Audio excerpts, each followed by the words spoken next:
Bupati Zulkarnain dorong inovasi guru dan siswa, tambah 27 unit Starlink untuk sekolah terpencil.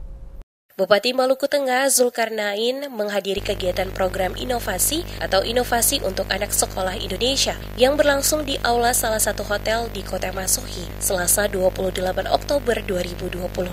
Kegiatan tersebut turut dihadiri Kepala Dinas Pendidikan dan Kebudayaan Maluku Tengah Hussein Mukadar, Provinsial Manajer Inovasi Maluku Mus Mualim, serta Media Relation Lead Inovasi Eric S. Hutasoid. Dalam sambutannya, Bupati Zulkarnain menegaskan bahwa dunia pendidikan saat ini mengalami perubahan pesat dan menuntut adaptasi dari semua pihak, baik tenaga pendidik maupun peserta didik. Bupati menegaskan kondisi ruang belajar saat ini jauh berbeda dibanding sebelumnya.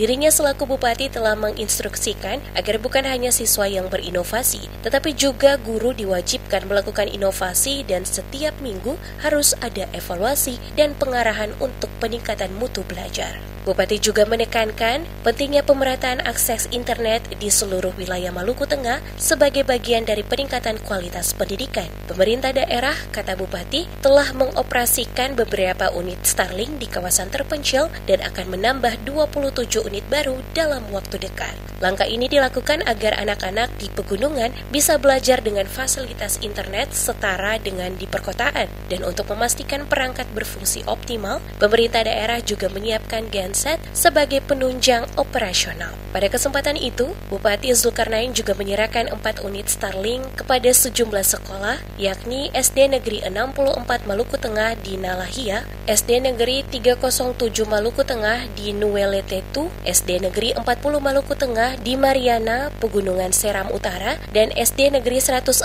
Maluku Tengah di Negeri Salamon, Kepulauan Banda.